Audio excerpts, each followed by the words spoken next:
Hay nako, kawawa naman yung aking mga punla. Masyado silang na-stress sa biyahe. Layo kasi ng travel mga friends. Ito ay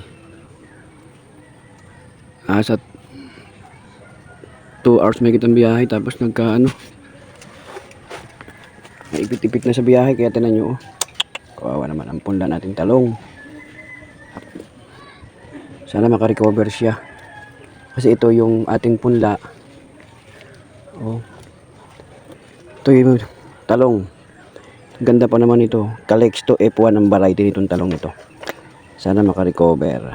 Pero okay naman siya, hindi siya nalanta. Na ano lang siya, bagsak. Dahil sa sobrang travel. Nalamog. Tapos ito naman, yung ating sili. Siling pula yan. Talagang panama na sa pananim.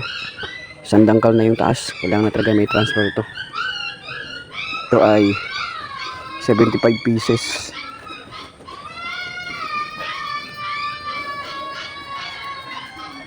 Higit.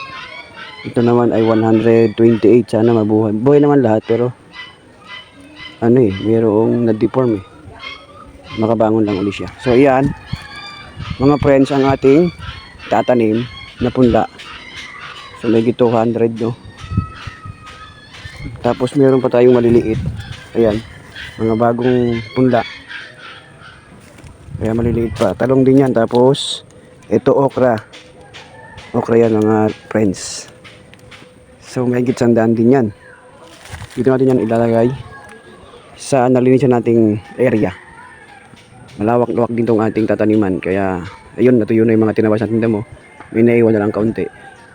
Ilang araw na lang pwede na talaga itong ma-wash out. Tatabi natin yan. At yung nabulok na yan ay pwedeng, yung iba, konting sunog para makuha tayo ng mga abon yan. Yun yung ating ipangbubudbud sa ating surface ng lupa. Yan. Tapos yung ibang itong mga damo, papubulokin natin para yun naman ang iba magiging pataba. Talagyan natin sa tabi, tulad doon. So yun ang magiging sistema.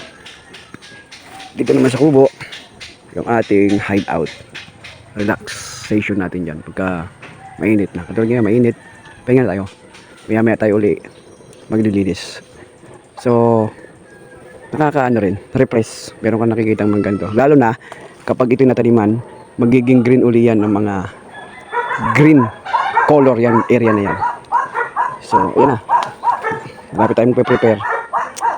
Ipe-prepare na natin siya. Transplanting talaga yan. Wait lang kayo mga friends. Malapit ko na kayong ilipat. Kasi kailangan talaga kayong ilipat na. Okay, hanggang dito na lamang.